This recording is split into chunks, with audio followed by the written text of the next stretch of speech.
sifa. Bwana Yesu asifiwe. Ndio jirani yako mwambie chakula kiko mezani. Kaa wakula. Bwana Yesu apewe sifa. Kwa majina yangu naitwa Tumaini Paulo Mushi, au kwa ufupi unaweza kuita Tumaini Mushi. Nimeokoka na mpenda Yesu. Basi muda huu ni muda wa kwenda kula chakula cha rohoni. Andaa kalamu yako na daftari lako kwa ajili ya kwenda kusikiliza neno la Mungu. Basi somo la leo au ujumbe wa leo, andika: mshinde mshitaki wako. Mshinde mshitaki wako.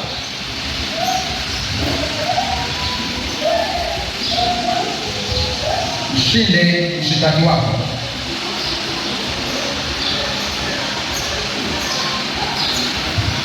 Nitashukuru kwa ufupi. Baba, katika jina la Yesu Kristo wa Nazareti, asante Mungu, wewe ni Mungu tupendaye. Unatupa chakula Bwana, kama ulivyotupa chakula cha kimwili. Sasa ni wakati wa kwenda kusikiliza na kupata chakula cha roho. Bwana, tulishe vyema Bwana, tulishe vyema Bwana, neno lako likatushibishe roho zetu, katika jina la Yesu Kristo wa Nazareti, amen. Mjumbe wa leo, mshinde mshtaki wako. Tutakwenda kuangalia ni jinsi gani unaweza kumshinda mshtaki wako. Jinsi gani unaweza kumshinda mshtaki wako.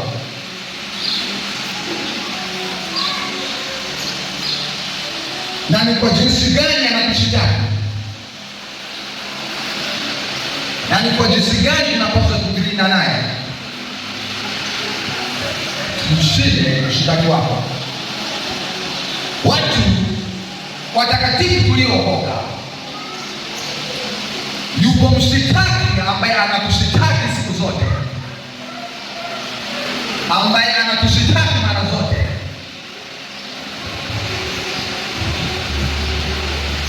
Huyo ndiye mshitaki wetu, anayekushitaki mbele za Mungu siku zote. Kitabu cha Petro wa kwanza sura ya 5 na mstari wa 8. Petro wa kwanza sura ya 5 na mstari wa 8. Msomaji nisome. Petro wa kwanza sura ya 5 na mstari wa 8.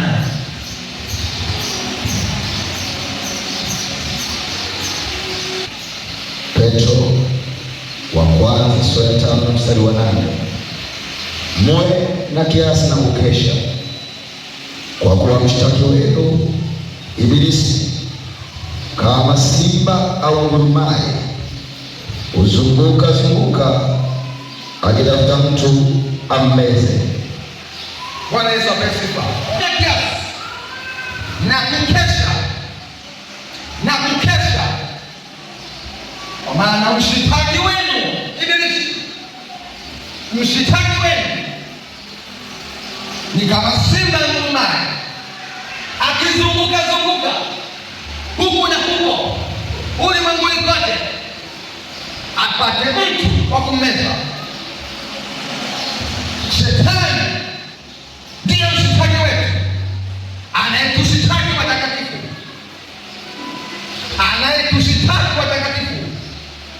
Sasa anasema muwe na kiasi na kukesha. Jambo la msingi kukesha, kwa sababu usipokesha mshitaki wako atakumeza. Mshitaki wako ambaye ni shetani. Shetani anazunguka apate sababu ya kuwashitaki watakatifu, apate sababu ya kuwalaumu watakatifu, ili aweze kuwapata, ili aweze kuwapata na kuwatesa, ili aweze kuwapata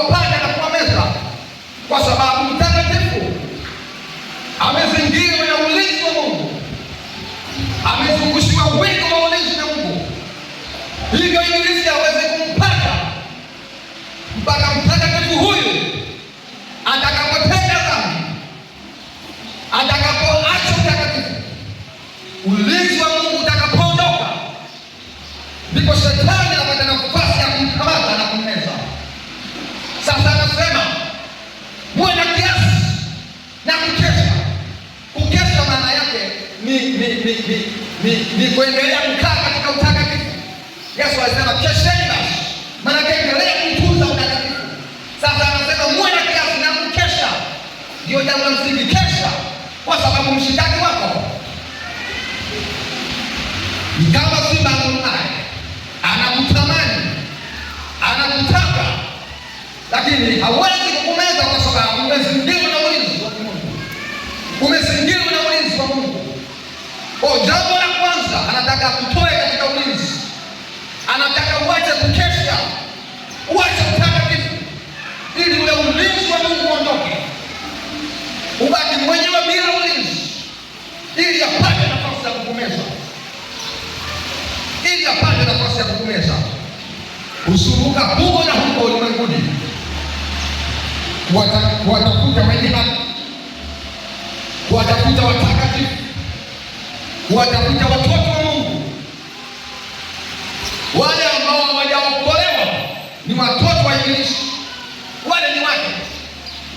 Anawameza anayotaka, anawatesa anayotaka, kwa sababu wako chini ya miliki yake, wako chini ya kifungo chake.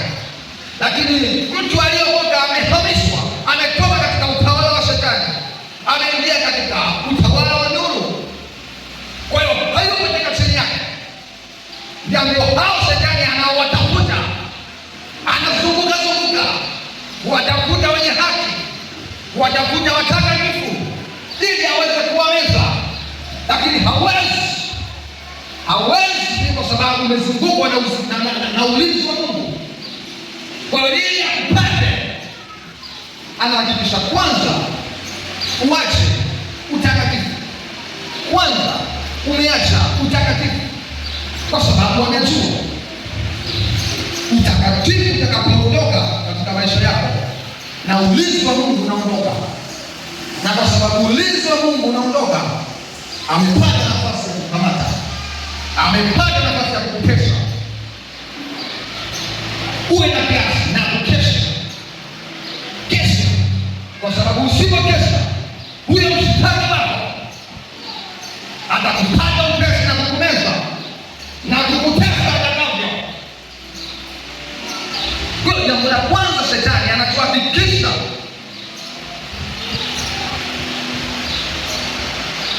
amekupata na kukutumikisha atakavyo.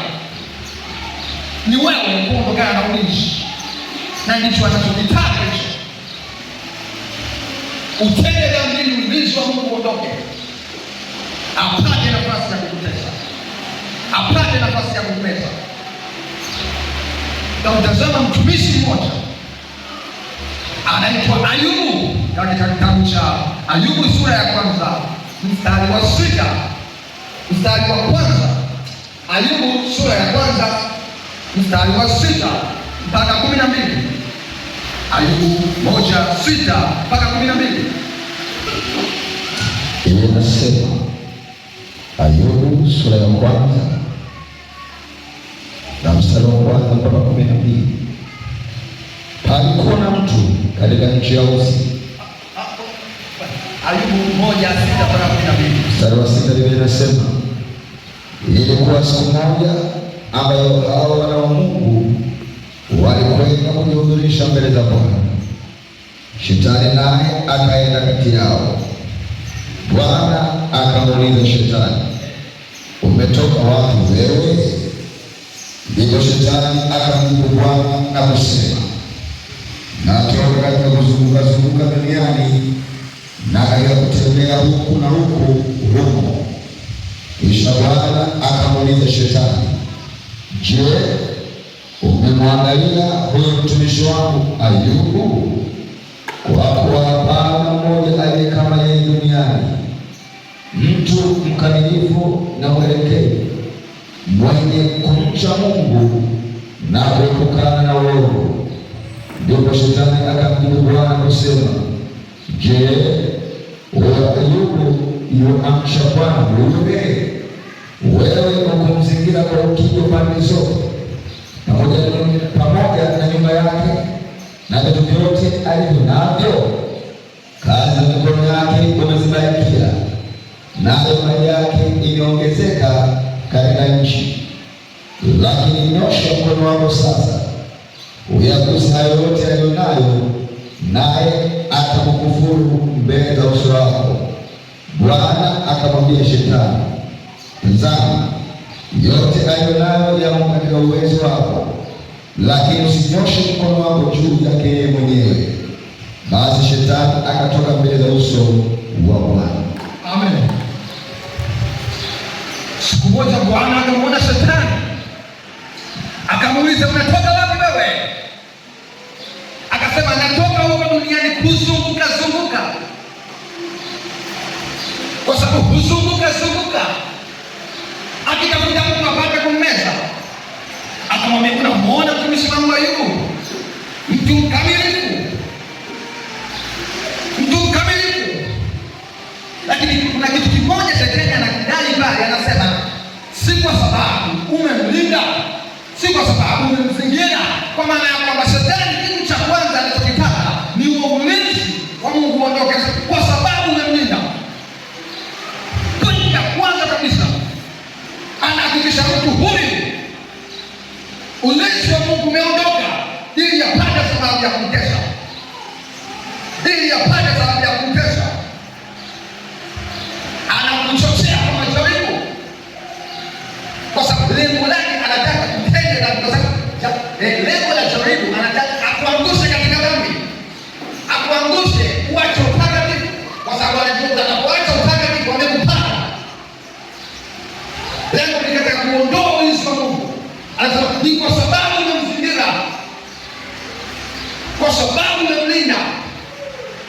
Lakini gusa vitu alivyonavyo, maana ukigusa vitu alivyonavyo ndio sabaha ya Shetani, ndio point anachotaka Shetani. Kwa sababu kimpiga katika vitu alivyonavyo, atakufuru, atakutega dhambi,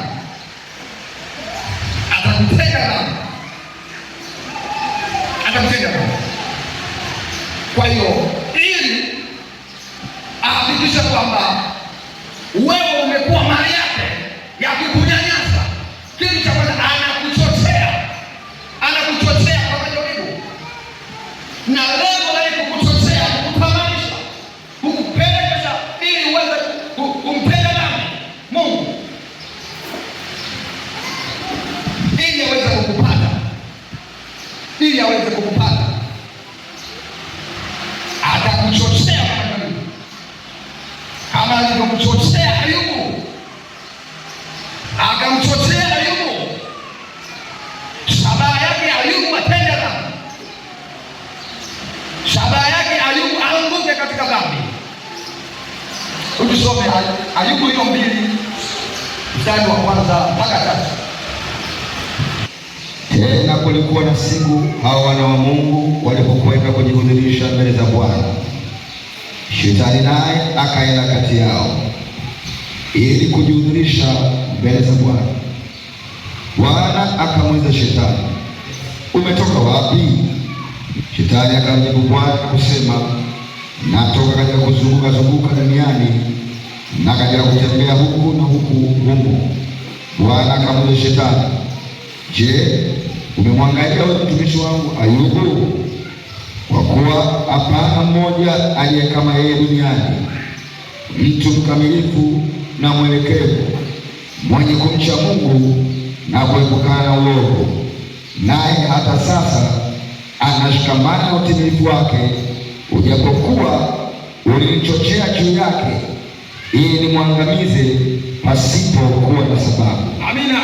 Umemwona mtumishi wangu Ayubu, pamoja na yote waliompelekea, pamoja na magumu yote waliompiga, lakini bado anashikamana na ukamilifu wake. Lakini wewe ulinichochea nipate kumwangamiza bila sababu, ulinichochea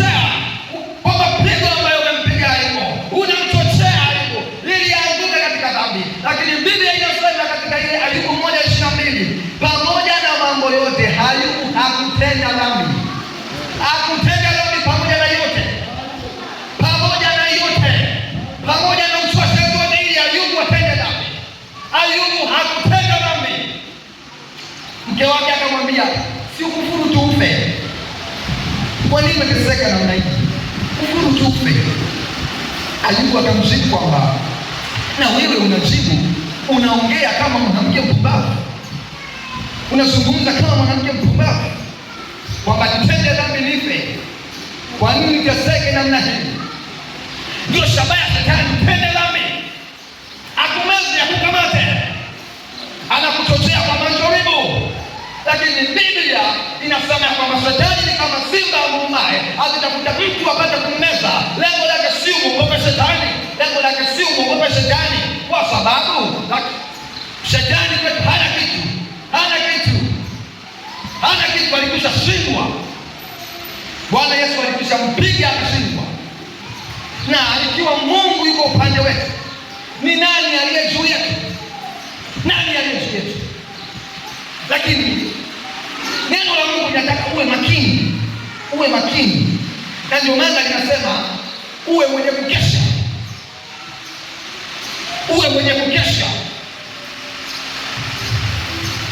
tunza utakatifu, kwa sababu usipoutunza yuko akushtakia, yuko anayekushitaki kwa mashutumo ili apate kukumeza. Anakushtaki kwa sababu gani?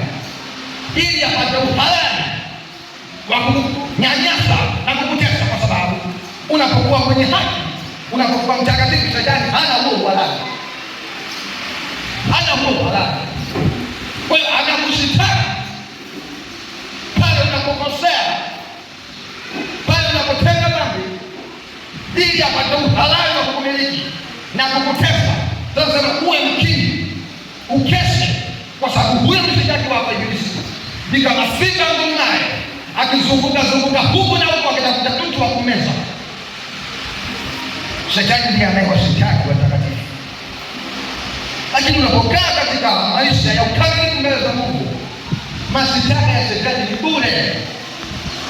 Lakini unapoanguka katika dhambi, maana yake mashitaka yake yanapata nguvu na anapata uhalali wa kunyanyasa na kuyafunga na kukutesa atakavyo, kwa sababu ulinzi wa Mungu umeondoka. Umempa nafasi, anakushitaki, amekosa hivi, anapata uhalali wa kunyanyasa. Kwa nini uteswe sasa? Kwa nini unyanyaswe? Na ndio maana anajaribu kukuchochea kwa mateso na majaribu, ili uache utakatifu na kutenda dhambi,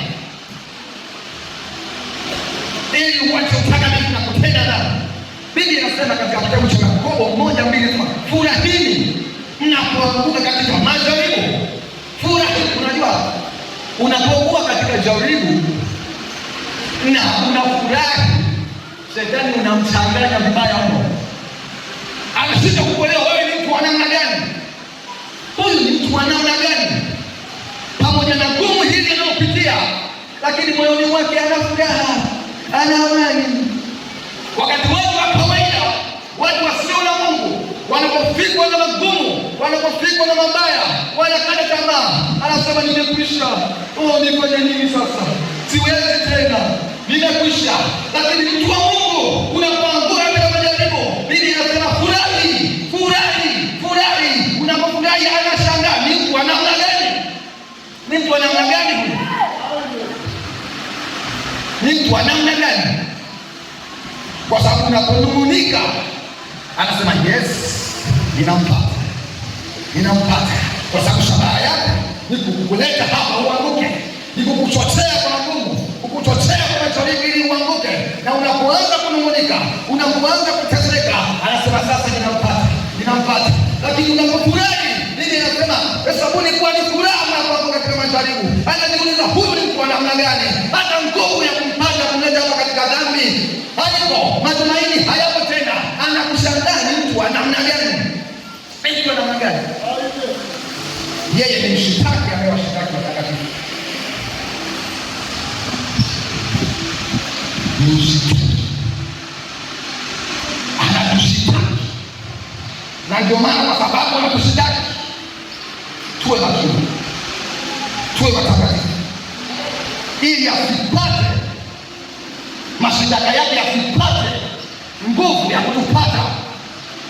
Kwa sababu unapokosea, anasema si ameiba, na mashtaka hayo ni ya kweli, na mashtaka hayo ni ya kweli, unampa uhalali wa kuzingira, kwa sababu ulinzi wa Mungu utakuwa umeondoka katika maisha yako.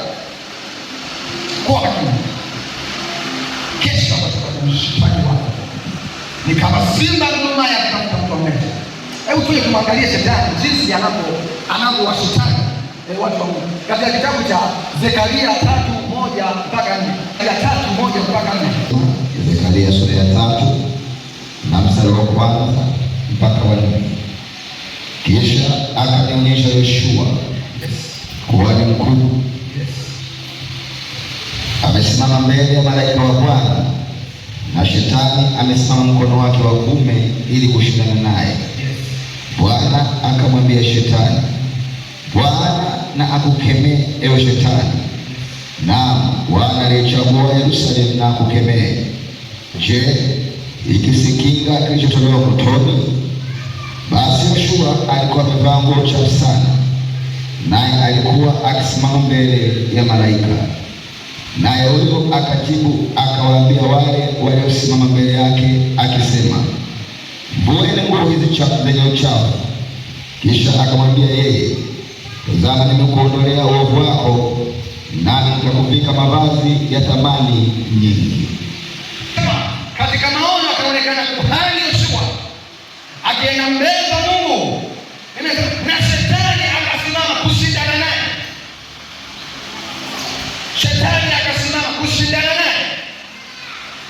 Kushindana kunakotajwa hapa si kushindana kwa maana ya kwamba shetani anatuma makombora na Yoshua anajibu, si kwa namna hiyo.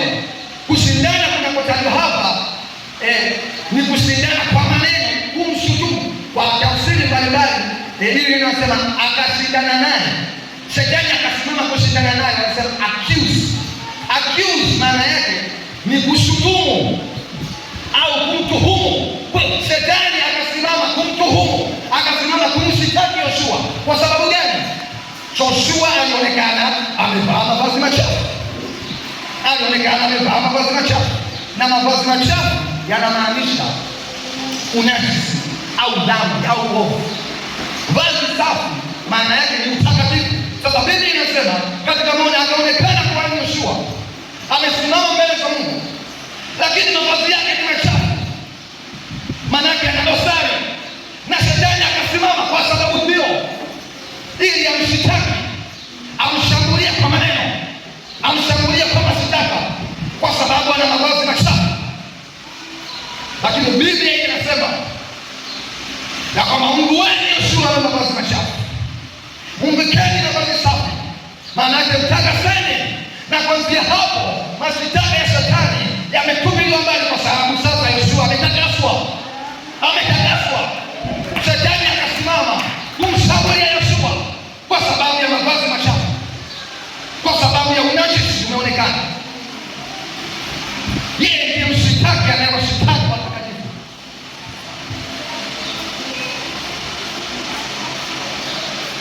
Kwa sababu mashtaka hayo yamempata Yoshua, ikabidi Yoshua atakaswe. Akasema, mvueni mavazi machafu na mvikeni mavazi safi, mvikeni mavazi safi. Neno kushindana naye ni accuse, kwa tafsiri nyingine mbalimbali, maana yake ni kumshambulia au kumtuhumu, kwa sababu ameonekana na mavazi machafu. Shetani akasimama ili kumtuhumu, ili kumshitaki. Kuwa makini, kama Biblia inasema uwe mwenye kukesha, uwe mwenye kutunza utakatifu, kwa sababu usipotunza utakatifu mashtaka ya shetani yatakupata, yatakupata. Uwe mwenye kukesha, kwa sababu huyo mshitaki wako halali usiku kucha anazunguka aweze kukupata, aweze kukushitaki, ili apate nafasi, ili apate uhalali wa kukunyanyasa na kukutesa. Bwana Yesu asifiwe sana. Bwana Yesu asifiwe sana. Na kama kanisa la Kristo, na ndio maana tunaambiwa tuwe makini, tuwe makini, kwa sababu Kristo hatakuja kuchukua kanisa lenye mashtaka, lenye 5 mstari wa 27 Biblia inasema Kristo hajakuja kuchukua kanisa ili asema ili aletee kanisa takatifu lisilo na kunyanzi wala mawa. Hebu tuangalie hapo tuchambue zaidi. Biblia inasema Efeso 5 na mstari wa 27,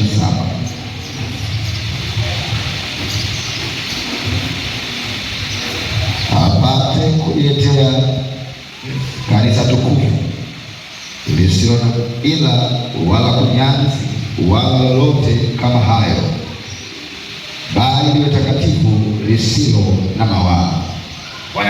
Anasema ili Kristo aliletee kanisa takatifu lisilo na mawaa. Sasa nataka tafsiri iliyotumika hapa mawaa. Mawaa maana yake ni doa au dosari, si ndio? Kwa Kristo aliletee kanisa safi lisilo na doa wala dosari. Kwa tafsiri ya Kiswahili, unajua kwa tafsiri Biblia kwa Kiswahili wanatafsiri katika mazingira magumu, kwa sababu kwa wakati huo inawezekana kwa namna walikumbana na changamoto mbalimbali, lakini tafsiri inayomaanishwa hapa katika Waefeso 5:27 kwamba Kristo achukue kanisa lisilo na mawaa. Yaonekana kwa Kiswahili mawaa ni doa au dosari, lakini tukienda kwenye lugha mama ya Agano Jipya, lugha mama ya Agano Jipya ni Kiyunani au Kigiriki. Hii mawaa ina maana pana, ina maana kubwa zaidi ya doa au dosari. Ukienda katika Biblia au katika lugha ya Kiyunani au Kigiriki, mawaa imetafsiriwa kama kwa Kiyunani amomos. Amomos maana yake, tafsiri yake ni unblameable au without a blame, maana yake isiyolaumika au isiyo na lawama. Kwa hiyo kwa Kiyunani napata tafsiri pana ya huu mstari wa 5 wa Efeso 5:27 kwa Kristo aje apate kanisa lisilo na mawaa. Kwa Kiswahili inaonekana dosari au doa, lakini kwa Kigiriki ni zaidi ya hapo, na tafsiri pana zaidi kwamba hii mawaa inayomaanishwa hapa ni isiyo na lawama. Kristo aje kuchukua kanisa safi takatifu lisilo na lawama, lisilo na mashutumu, lisilo na tuhuma. Maana yake ni kwamba mtakatifu anapoacha utakatifu na kuingia katika maisha ya dhambi, maana yake ni mtuhumiwa, anatuhumiwa na Shetani. Shetani anamshitaki na mashitaka hayo yanamchafua utakatifu wake, kwa maana kwamba yanadoa na kwa sababu na tuhuma. Kristo atakapokuja kulichukua kanisa lake, hata kuja kuchukua kanisa lenye lawama, hata kuja kuchukua kanisa lenye tuhumiwa, lenye tuhuma. Kristo hata kuja kuchukua kanisa la watuhumiwa, hata kuja kuchukua kanisa safi la watakatifu wasio na lawama, wasioshutumika. Bwana Yesu asifiwe. Watakatifu wasioshutumika, wasio na lawama. Maana yake Shetani kama mshitaki anakushitaki, na kama usipotembea katika njia ya ukamilifu, basi kama utambue kwamba wewe ni mtuhumiwa, unatuhumiwa na Shetani. Na Kristo atakapokuja kunyakua kanisa lake, hata ulichukua kanisa la watuhumiwa au la watu wenye mashitaka, atakuja kuchukua kanisa la watu walio safi, wasio na lawama, wasio na mashitaka, wasioshitakiwa kwa neno lolote baya. Bwana Yesu apewe sifa. Hiyo ndio kanisa la Kristo ambalo atakuja kuchukua, kanisa lisilo na shutuma, lisilochafuka kwa shutuma ya maovu. Ndio mimi nasema kuwa makini, kwa sababu huyo mshitaki wako halali usiku na mchana anatafuta sababu ya kukushitaki, anatafuta sababu ya kukushitaki. Mshitaki wako halali anazunguka huko na huko ili apate chanzo ya kushitaki.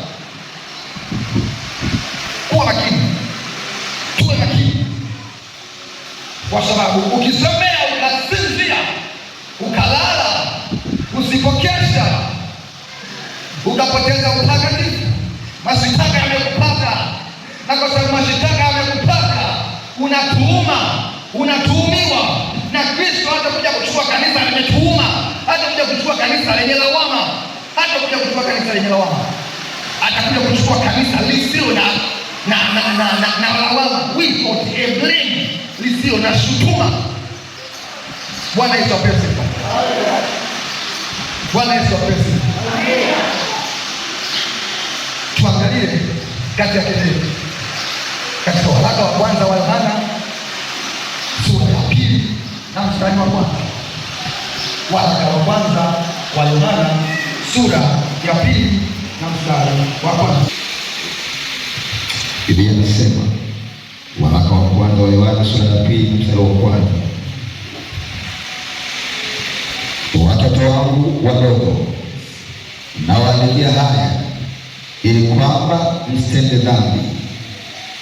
Na kama mtu akitenda dhambi, tunaye mwombezi kwa Baba, Yesu Kristo mwenye haki. Nawaandikia kwamba msitende dhambi, na kama mkitenda dhambi, tunaye mwombezi, Yesu Kristo.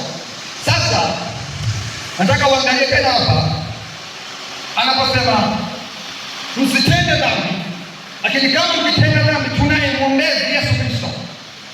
Hili neno mwombezi kwa Kiswahili imeandikwa mwombezi, lakini katika lugha mama sio mwombezi, ni mtetezi.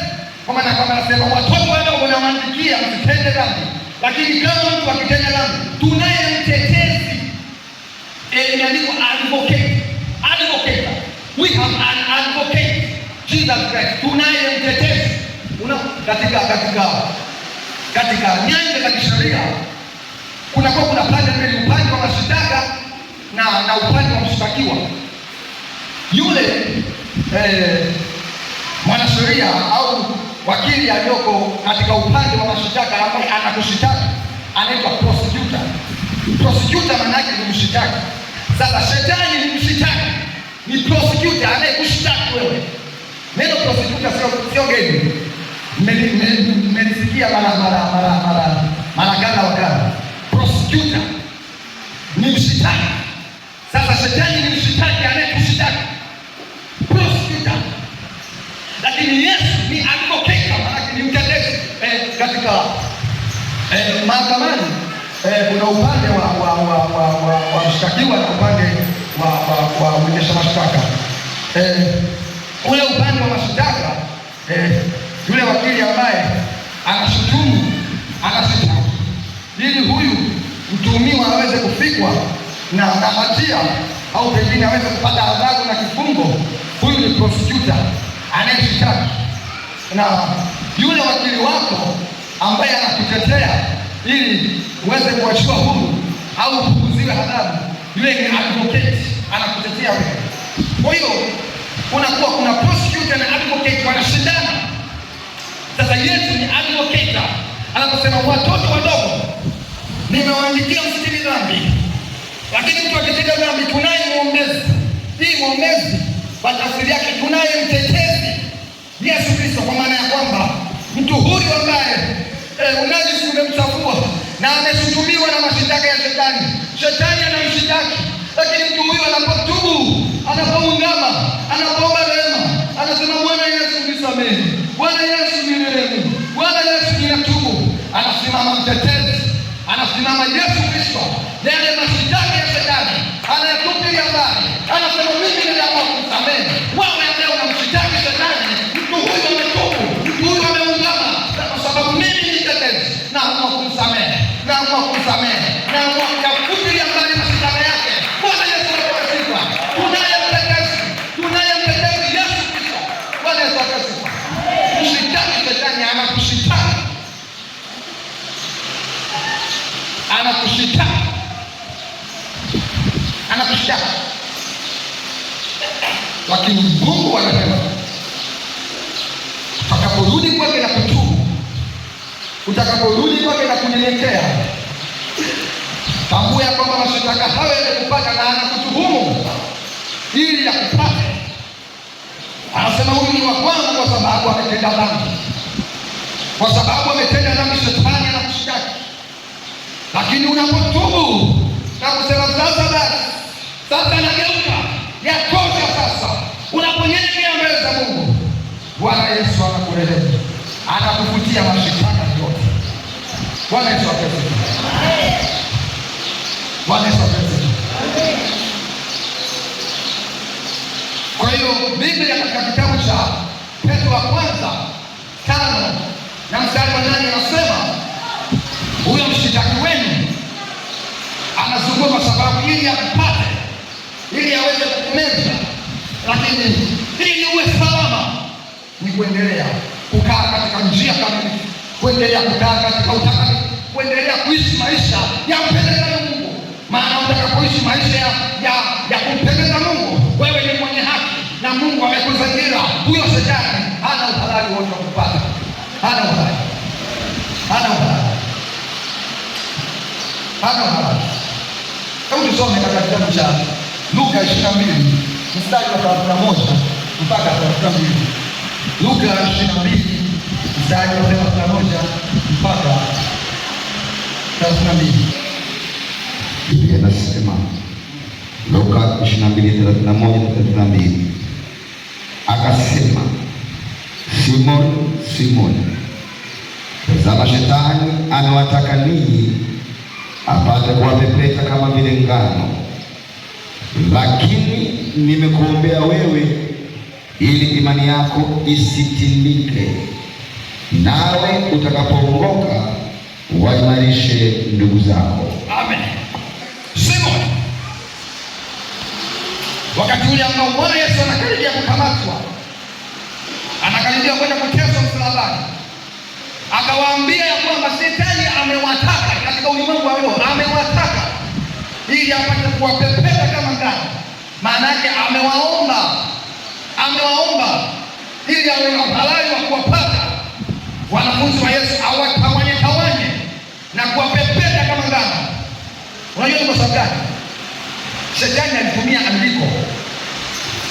andiko linasema mpige mchungaji na kondoo watatawanyika. Tuangalie kitabu cha Zekaria 13:7b. Zekaria 13 mstari wa 7b. Biblia inasema Zekaria 13 na mstari wa 7b, mpige mchungaji nao kondoo watatawanyika. Amen. Ni uhalali wa andiko hili kuwataka wanafunzi wa Yesu ili awatawanye kama ngano, kwa sababu Biblia inasema mpige mchungaji na kondoo watatawanyika. Na shetani kwa sababu anawataka kondoo, shetani akiwataka kondoo adabiri na mchungaji, kwa sababu mchungaji kwa kuwa yuko makini kuwachunga kondoo wake ili aweze kuwapata kondoo, analeta vita na mchungaji ili hawa kondoo wakose msaidizi na watawanyike. Sasa akatumia uhalali wa andiko hili la Zekaria 13:7b kuwataka katika ulimwengu wa roho, kuwataka ili awatawanye, ili awaharibu huko na huko. Kwa sababu gani? Mchungaji wao Yesu Kristo anakwenda kupigwa pale msalabani. Yesu Kristo anakwenda kupigwa pale msalabani, na andiko linasema ya kwamba mpige mchungaji na kondoo watatawanyika. Sasa kwa sababu Kristo anakwenda kupigwa msalabani, basi hao kondoo, hao wanafunzi na wataka na mapepete kama ngano, kwa sababu alitumia uhalali wa andiko. Lakini Yesu tunaona akazuia, anasema lakini mimi nimewaombea, kwa sababu shetani aliwataka, kwa sababu andiko linasema nitampiga mchungaji na kondoo watatawanyika. Mpige mchungaji na kondoo watatawanyika. Sasa kwa kuwa Kristo anakwenda kupigwa, basi na andiko hilo hawa kondoo wakina Petro, wakina Yohana ninawataka, ninawaomba niwatawanye, niwapepete huku na huku. Bwana Yesu asifiwe. Bwana Yesu asifiwe. Akawadai, akawaomba ninawataka. Yesu akamwambia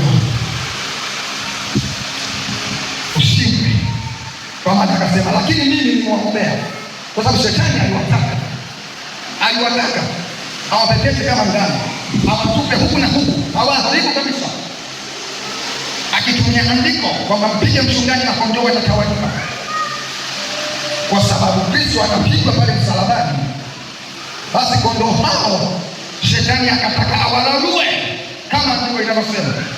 Yesu akasema lakini mimi nimewaombea Nimekuombea wewe Petro, wakusanye ndugu zako, waimarishe ndugu zako, waimarishe ndugu zako. Huyo mshitaki wetu hana kitu, hana nguvu. Endapo umekaa vizuri na Mungu, endapo maisha yako ni makamilifu mbele za Mungu, shetani hana kitu. Yesu alisema mkuu wa ulimwengu hana kitu kwangu, hana kitu kwangu. Lakini kama maisha yako si ya ukamilifu mbele za Mungu, kama maisha yako si maisha ya uelekevu mbele za Mungu, adui atapata nafasi na atakunyanyasa. Huyo mshitaki atakushitaki na atakupata, kwa sababu wewe umempa uhalali wa kukukamata na kukutesa, kwa sababu umeacha kukesha, umeacha utakatifu. Na ndio maana Biblia inasema kesha, tunza utakatifu, ili shetani asinyanyase, ili shetani asikutese. Huyo mshitaki anatafuta mtu apate kumneza. Bwana Yesu asifiwe. Tumalizie na andiko hili katika kitabu cha Ufunuo wa Yohana. Sasa tunaenda kuangalia ni vipi nitaweza kumshinda, kwa sababu ujumbe wetu unasema mshinde mshitaki wako. Hujamshinda mshitaki wako kwa namna gani? Namba moja, ziko sababu mbili. Namba moja, damu ya Yesu. Utamshinda kwa damu ya Yesu, damu ya Yesu. Jinsi ya kumshinda huyu mshitaki sasa, ili kuishi maisha ya ushindi dhidi ya mshitaki wako, utamshinda kwa damu ya Yesu. Namba mbili, ushuhuda wa maisha yako. Ushuhuda wa maisha yako. Namba mbili, utamshinda kwa ushuhuda wa maisha yako. Tusome katika kitabu cha Ufunuo wa Yohana sura ya 12 mstari wa 10 mpaka 11, lakini msomaji utasoma huo Ufunuo wa Yohana 12:10, alafu utaishia kwenye 10, alafu utamalizia kwenye 11. Utaishia kwenye 10, itaelezea kidogo, utamalizia 11. 12:10. Nikasikia sauti kuu mbinguni ikisema, sasa kumekuwa wokovu na nguvu na ufalme wa Mungu wetu na mamlaka ya Kristo wake, kwa maana ametupwa chini mshtaki wa ndugu zetu, yeye awashtakie mbele ya Mungu wetu mchana na usiku. Bwana ametupwa, ameanguka. Ikasikika sauti inasema, oh afadhali, maana ameanguka huyu anayewashtaki ndugu zetu usiku na mchana. Sisi tuliokoka watakatifu dunia tunaitwa ndugu. Sasa shetani ni mshitaki wetu. Sauti inasema kutoka mbinguni, ameanguka sasa huyu ambaye anawashtaki ndugu zetu usiku na mchana, anawashtaki ndugu zetu usiku na mchana. Shetani ambaye anatushitaki ameanguka, na kwa sababu ameshindwa, Biblia inasema ya kwamba afadhali, maana ni kero, maana amezidi mashitaki kwa ndugu zetu, anawashitaki ndugu zetu usiku na mchana. Ameanguka huyo anayewashitaki, anayetushitaki sisi usiku na mchana. Kumbuka shetani halali ni kama simba mume akizunguka huku na huku usiku na mchana ili apate kutushitaki. Sasa Biblia inasema ameanguka anayetushitaki usiku na mchana, anayewashitaki ndugu zetu, anayewashitaki watakatifu usiku na mchana. Sasa mstari wa 11, jinsi ya kumshinda. Wakamshindaje? Biblia inasema mstari wa 11, nao wakamshinda kwa damu ya mwana-kondoo na kwa neno la ushuhuda wao. Na wakamshinda kwa damu ya mwana-kondoo na kwa neno la ushuhuda wao. Sababu ya kwanza ni damu ya Yesu. Wakamshinda kwa damu ya mwana-kondoo ambayo ni damu ya Yesu. Kumbe njia ya kumshinda huyu mshitaki, njia ya kumiweka salama dhidi ya mashtaka ya shetani ni kwa kupitia damu ya mwana-kondoo, ni kwa kupitia damu ya Yesu. Kwa maana ya kwamba unapotakaswa na damu ya Yesu, damu ya Yesu inakusafisha mashtaka yote, tuma zote ambazo huyu shetani amekushitaki. Damu ya Yesu inakutakasa, inakusafisha, na mashitaka ya shetani hayana nguvu, yametupiliwa mbali, kwa sababu sasa hivi wewe ni msafi, umetakaswa, na wala mashitaka ya shetani hayakupati tena, kwa sasa wewe ni msafi. Damu ya mwana kondoo inakutakasa, damu ya Yesu inakutakasa. Shetani na mashitaka yake hayana kitu kwako, kwa sababu damu ya Yesu inakutakasa, imekuweka kuwa safi. Wakamshinda kwa damu ya mwana kondoo. Sababu ya pili au namna ya pili ya kumshinda ni kwa neno la ushuhuda wako. Kwanza kwenye damu ya mwana kondoo, ukisoma Biblia inasema akaitoa ile hati ya uadui iliyokuwa yenye kutushitaki pale msalabani. Kwa damu yake akakutakasa. Na unapoendelea kuishi maisha ya ushindi, unapoendelea kuishi maisha ya wokovu, wewe umetakaswa na damu ya Yesu. Damu ya Yesu imekuweka safi, imekutakasa. Maana yake imekutakasa, unakuwa safi mbele za Mungu. Mashitaka ya shetani hayakupati, na kwa sababu mashitaka ya shetani hayakupati, wewe mbele za Mungu huna lawama, huna shutuma, ni msafi, hauna shutuma. Na Yesu anakuja kuchukua kanisa la namna hiyo, kanisa lisilo na lawama, lisilo na shutuma, lisilo laumika mbele za Mungu. Ukiacha utakatifu, mtu akiacha utakatifu anachafukwa na mashitaka, anachafukwa na tuhuma, na Kristo hakuja kuchukua kanisa la watumiwa. Sababu ya pili au njia ya pili ya kumshinda huyu shetani ni ushuhuda wa maisha yako. Biblia inasema nao wakamshinda kwa damu ya mwana kondoo na kwa neno la ushuhuda wao.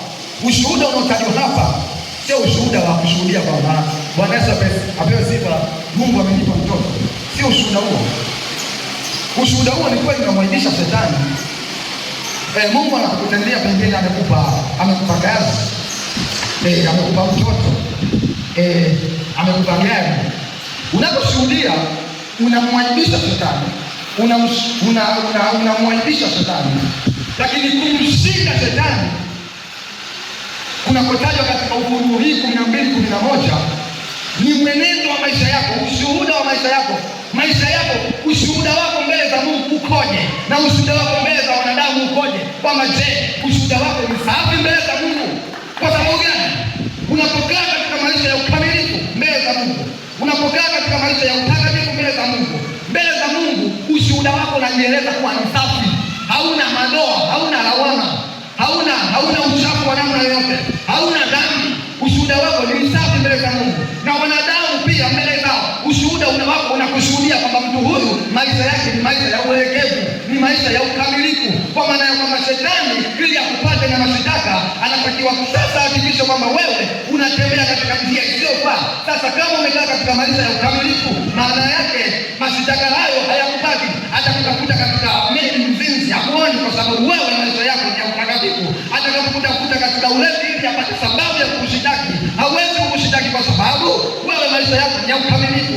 Atakapotafuta sababu ya kukupata, atakapokushawishi katika majaribu ya namna yote ili aweze kukuangusha, mashitaka hayo ni bure, hayawezi kukupata, kwa sababu wewe ushuhuda wa maisha yako, mwenendo wa maisha yako ni safi mbele za Mungu, na maisha yako yanajieleza kuwa ni safi, ushuhuda wa maisha yako. Lakini unapoishi maisha ya mchanganya, unapoteza ushuhuda, na kwa sababu unapoteza ushuhuda kwa sababu umejichanganya, shetani na mashitaka yake yanakupata, kwa sababu ushuhuda wa maisha yako pia unajieleza kama si safi, na kama si safi mashitaka yamekupata. Lakini kumshinda shetani ni lazima ujikane kweli kweli. Hao wenye ambao Biblia inawataja kwa neno la ushuhuda, Biblia inasema hawakupenda maisha yao hata kufa. Hawakupenda, maana yake walijikana, walitembea katika njia kamilifu, walijikana. Bwana Yesu asifiwe. Nao wakamshinda kwa neno, kwa damu ya mwana kondoo na kwa neno la ushuhuda wao. Kwa neno la ushuhuda wao wakamshinda kwa damu ya Yesu inayokutakasa na kuweka kuwa safi. Na kisha Yesu kutakasa kuwa safi, hatua ya pili, watakao tembea katika maisha ya ukamilifu, kwa sababu tayari umekwisha takaswa, na sasa unatembea katika ukamilifu, unatembea katika njia kamilifu mbele za Mungu, unatembea katika njia ya utakatifu mbele za Mungu. masitaka ya shetani hayawezi yakakusumbua. Masitaka ya shetani hayawezi yakakushinda. Bwana Yesu asifiwe. Tusimame.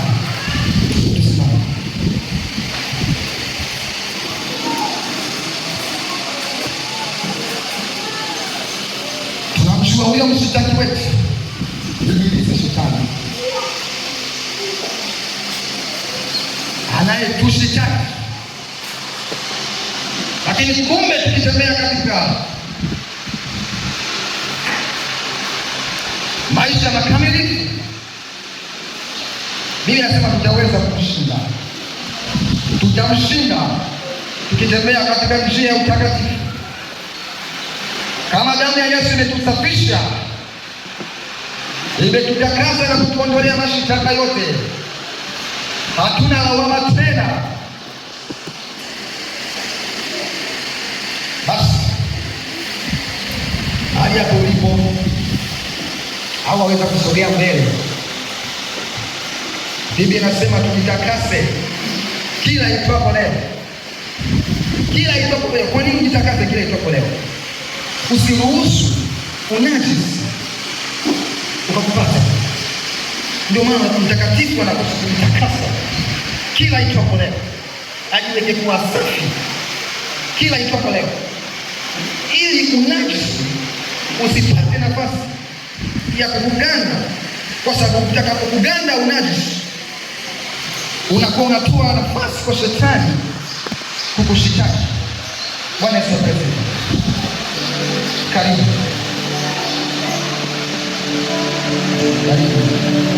Basi tutaomba sala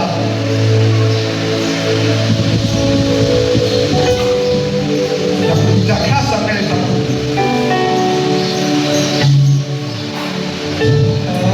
ya kujitakasa mbele za Mungu.